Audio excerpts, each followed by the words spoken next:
welcome to Primarily Critical. If movies had an after party, this would be it. If you have not seen this film, we suggest that you do so before listening any further. Because we got spoilers, opinions, and trivia like crazy. And we can't wait to share them. Good, bad, new, old, weird, or gross. We pass judgment on them all. Today, Gun, who has the biggest gun? My name is Steve. I'm here with Phil and John. Mortal Engines is our topic for the evening. Yeah. Yes. I picked it. And what a wild ride. Yeah. It was a wild ride. It was post-apocalyptic, right? Yeah. So most definitely, yes. Yeah, it was a dystopian world, and all these cities they've decided to go, and they're going to be on wheels now. And there was also like a floating city full of dirigibles, and there was That's crazy talk, man. You sure that? No, you explain what dirigibles? Dirigible is an airship. Okay. Yes. Oh, that's a... Yeah. So, Steve, did you know about this movie by reading the books, or you were just curious about the movie and wanted to pick it? I'm curious about the movie. So it's based on books. I did some little research. There's actually 4 books and prequels and all so on and go on and on. Mm. I actually enjoyed this movie. I had fun with it. I had a lot of fun too. Yeah? Yeah, I had trouble with a few different things. The bad guy, the person who was in Mr. charge, Valentine? Mr. Valentine, Yes. he was in charge of London. Mm-hmm. Yeah. He didn't seem to have a big enough motive for me. There just didn't seem to be a reason. Yeah, he just seemed like a power loon. Like Yeah. he just was nuts. Yeah. Crazed for power. Yeah. I get the feeling there's not a lot of backstory. They just had to omit a lot because it's based on a book. And I feel like, fans of the book probably were saying the same thing. And then, give me more. I actually made notes on this one. And, to me, a lot of the secondary characters weren't developed, so I didn't really care about them. Mm. They spent a lot of time with the major characters, the man and the woman there. Tom and Hester. Yes! And, of course, we know Thaddeus. Hugo Weaving. Yeah. He's in a lot of Peter Jackson's movies. Yeah. Anyways, they focused on them, and you didn't really, when they introduced other characters, you didn't really feel for them if they died or came away.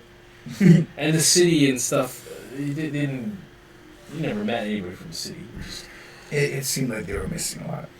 Do you have feelings about this? I'm trying to remember this movie right now. So just keep talking. It's been literally a month, I think. Yeah. One of the most interesting subplots of the movie, and I really think the movie should have gone for this in its entirety, was there was a robot dead man named Shrike. He reminded me of Skeletor. And who else? I don't know. The Terminator. The Terminator. Yes. He falls in love with a tiny little girl, and as she grows up, he sees that she's in pain, and he builds her a robot body, and eventually she wants to put her in the robot body so she doesn't feel pain anymore. I thought that was so Sweet. interesting. That was that should have been the plot of the whole movie at the beginning, but it was kind of. No, she rejected it. If I remember right, she rejected this idea. Yep. And this is where they have a divide in the relationship. That was She escaped. Right? She wanted to go and kill Thaddeus Valentine, so she ran away, and Shrike felt like she was breaking her contract. She said she was going to do this thing. Yeah. And she was going to be like him. Yeah. But she ran away to kill Valentine. And then he ended up getting captured by this giant spider prison, which was weird. Remember that when he was in the ocean, and then there was another city, and it had these giant stilt legs. It was looked like a spider was in the ocean. It's amazing. I don't remember any of that. But, this is amazing. Well, there was a lot going on. Yeah. It was a very visual. I think they crammed a lot into this movie. They did. And I got the feeling, and as I understand it, it was shooting for the fences or hitting for the fences, right? It was like looking like the next Lord of the Rings, setting itself up to be the next trilogy. The trailer, I watched the trailer Right? today trying to jog my memory here, Yeah. and they did make some reference to Lord of the Rings. Well, because Peter Jackson that would be it. is producing on this. I thought he directed this movie. He wrote the screenplay with some other people. Sorry, I don't have all the names. We're Fred Walsh, Philippia Bowens, and Peter Jackson did the screenplay based on a book. So directed by Christian Rivers. Yeah. No, not familiar with that guy. No. I thought the movie looked beautiful, cool, sci-fi. That was cool to me. But I agree. The villain seemed pretty one-dimensional, and the robot and the whole backstory didn't give you enough. That was intriguing, and I for sure thought that there would be more with him. And he kind of falls at the third act or whatever. He dies. He dies. I thought he was going to come back in like the last second. Maybe he would. Maybe he would have. But when this movie ended, I thought they were setting up for a freaking sequel for sure. I thought they thought they were going to have a sequel. And I don't know if this movie did well enough to. No, it didn't. So it made less than they spent on it, and that's a killer. Death kill. Ooh, yeah. Do you remember He-Man? I remember the Yes. advertisements on Saturday The mornings. cartoon? Yeah. It was so weird. They had robots and they rode Horses. They rode horses. They used Yes. swords and they had guns. Right. And there was cyborgs Yeah. and mutants, and it was just Wasn't Crow like this as well? yeah, kinda. Yeah. Crawler and She-Ra, and it was just all this. It was Crazy Town. Yeah. Right. And Right. Crazy Town, and I felt like Borderlands was just like welcome to Crazy Town. You're just gonna have to take everything for granted, or you're gonna have to take it for what it is. Yeah, because there's a mixture of weird technology, right? Yeah. Like something that almost things that look like almost ancient, and then things that look like advanced. And This it's is weird. this is Earth, and I looked at the description. I think thousands of years later or something. Oh yeah. It's crazy, and this is what they came up for survival. But it sounds like there's the bottleneck. Like, let's face it, with idiocracy. Well, put it this way: if we get a bottleneck right now, like to say, I don't know, some disease wipes out, 90% of the world, the 10% left aren't the brainiacs.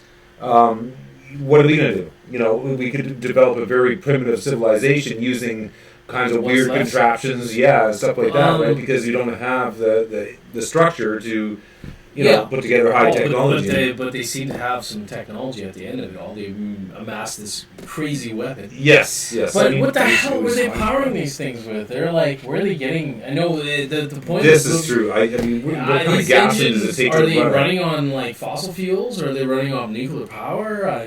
They just these massive. You get the things. sense of fossil fuels The scale because of how this at the very beginning they're chasing that small one. And it's like they want to get it for its fuel or something, right? Like, And I seem to recall seeing some smokestack on the little one. Is that true? Yeah.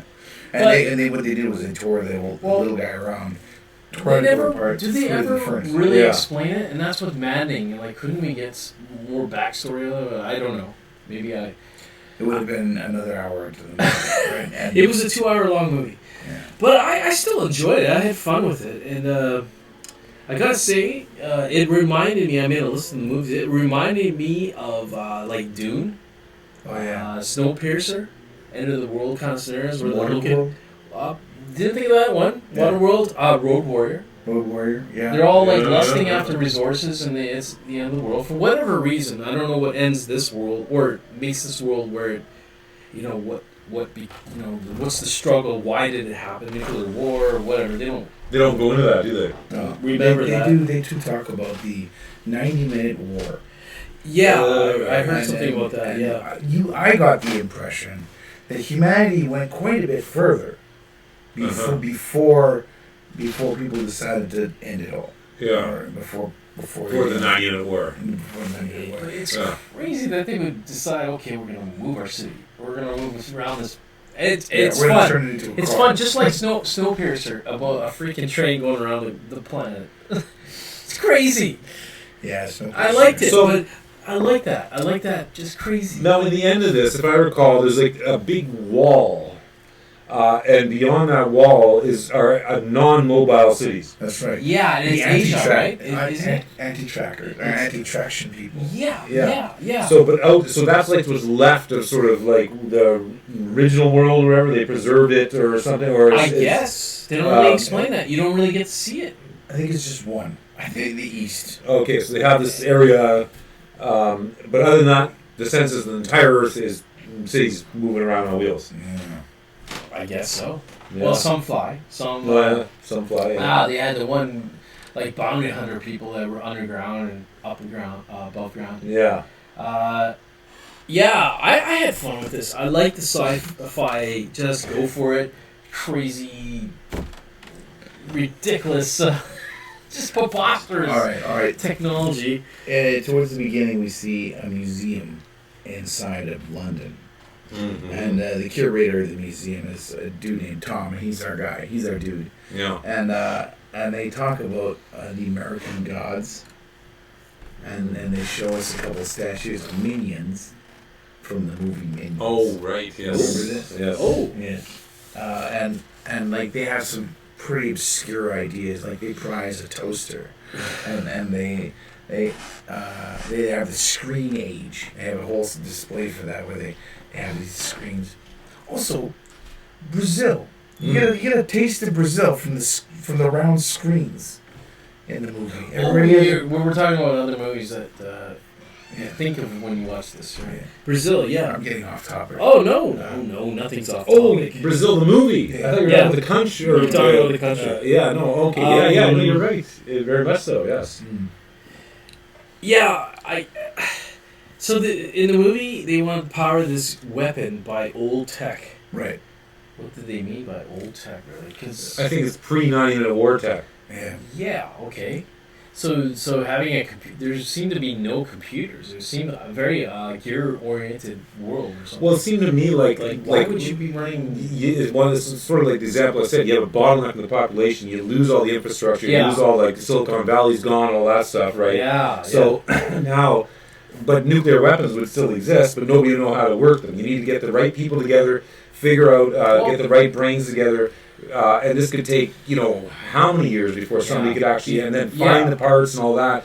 So really it seems like they made technology that worked, but it was still below the technology they had prior to the 9/11 war, right? At some point to smelter and fabricate and build these massive machines. It's just, where it is a little weird, and like how, there's a lot of things I wonder about. But I'm sure necessity is the mother of invention.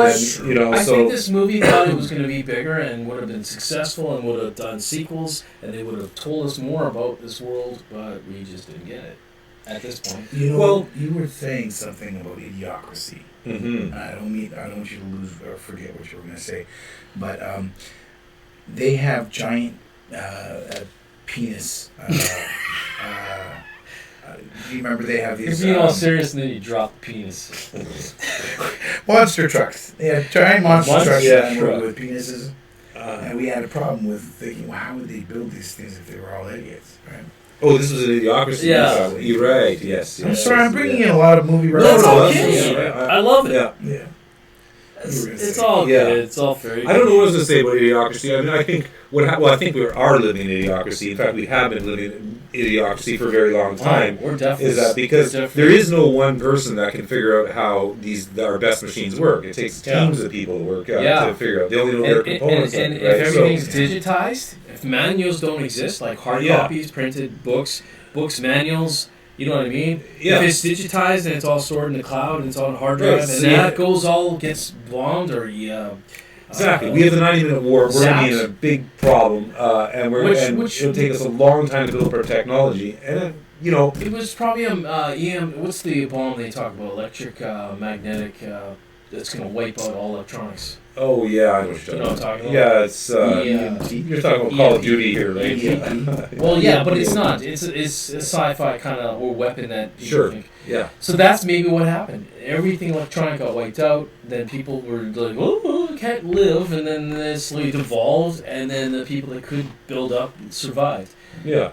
We never knew. We don't know. I mean, probably moving cities became far more important than nuclear weapons or great televisions and all this stuff and computers, moving cities probably became a necessity for survival, right? So, I'm giving this music. Oh, we're giving it way too much. Like we're trying to figure out. We're trying to build the backstory for a movie that. Yeah. Anyways, EMP, electronic magnetic pulse. It's a bomb. Theoretically, it can be dropped. They think they have the technology where it drops, or they use it and it wipes out anything electronic, and we're sent back to the analog age. Right? They talk about that in Escape from L.A.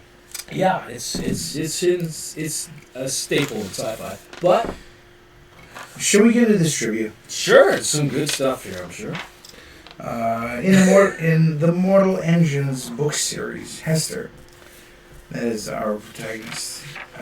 She's described as having lost most of her nose and one eye. Her scars are reduced for the film. She in the film, she's gorgeous. Well, you gotta have a good looking leads, right? Two leads, female, male leads. Well, that's important. There was some romance in this, was there not? Oh, that's a good point you brought up.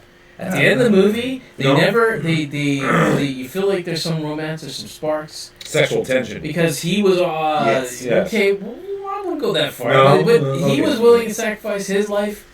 She was too, right? Yeah. There's moments. And then at the very end of the movie, there's a moment where they embrace, and you think, oh, they're going to have a kiss. Yeah. They didn't kiss. No. Oh, they didn't. And then it's a friend zone at that point. It's a friend zone? It's a friend zone moment. Wow. Okay. So, if there was a sequel, maybe they would have blossomed into a romance. But, yeah. I'm kind of glad they didn't then. Even though I don't remember that, but I'm like, now you sound like that. Did you pick that up too, at the end? I just freshly watched this movie like hours ago, so. You watched it twice? Is that no, once. I didn't get it finished the first time around. Oh my goodness. Anyways. I haven't read argument for waiting the last minute. I might read the books. Who knows?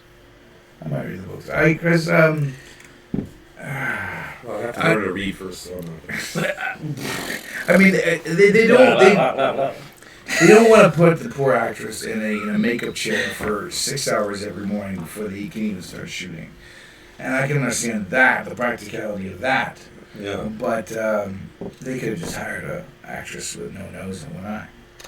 Oh, but we're getting back to the trivia now. Anyway, off on tangent. Sorry, go ahead. Shipped to cinemas under the pseudonym Squeaky Wheels. Why? They like to ship movies to keep theaters. It from So getting that nobody can steal stolen or pirated and all that good stuff. Freaking pirates, movie pirates out there. Watch, jeez, man, you're wrecking cinema. All right, should I take the doozy here? Please do. Now watch. Don't worry. This I need my glasses, but oh god, I could do it. If you want. I got. When Hester's mother name is revealed to be Pandora Shaw, some viewers drew attention to the name of the software brand. This is actually a recurrent theme in the books, in which many characters have ancient names, which are actually trademarks. Windowline Pie, Daz Gravy, Nutella Iceberg, Napster Varley, and Nabisco Napster Varley, awesome. Are all characters in the sequels. Others, like Chudley Pomeroy, are named after places in Devonshire, England, where author Philip Reeve lives.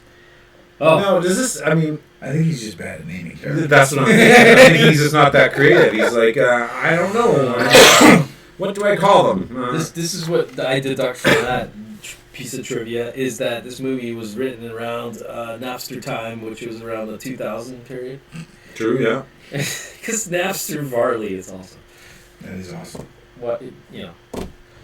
Brilliant. The book that Catherine Valentine brings to the museum at the beginning of the film is written by one Nimrod Pennyroyal. Nimrod, sorry. Yeah. Nimrod Pennyroyal, a character that would have become important in the sequels. Yeah. So there was. Oh yeah. Did this movie? Big question. After all the trivia and after all the review of this movie, did this warrant a sequel? No, this movie is awful. I like to hear that. Just direct. Tell us. No, I didn't care for this movie at all. Yeah. I felt like I wanted. I felt like I wanted more of a story. I felt like the story was weak. Yep. I felt like it's really one man's quest for power, and That's really about Typical kind of it was kind of lame. bad guy. Well, Yeah, it was. see? It was kind of.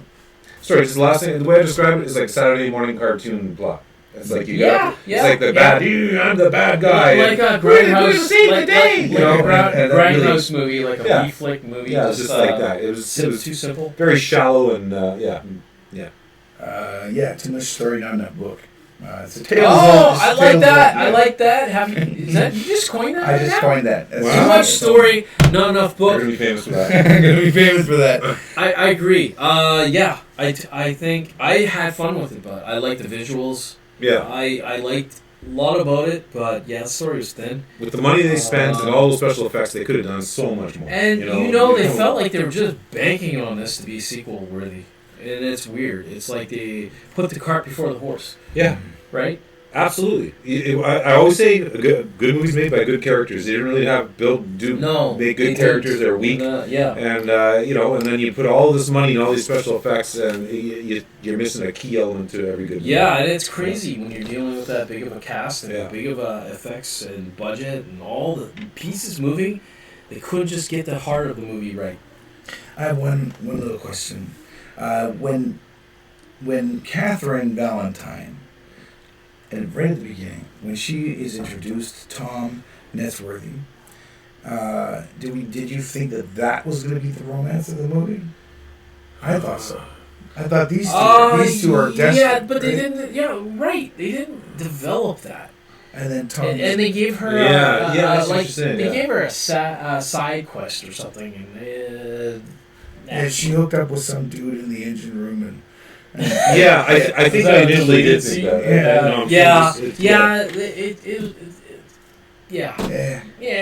I don't know what more I have to say about this movie. I have nothing more to say. I wrote a lot of notes, clearly, but that's beautiful how you write them in nice lines. It's like the movie. What was the mathematician from the Beautiful Mind? I'm like scrolling off the paper, all the corners of the wall. Right. You should see his coffee table. Yeah.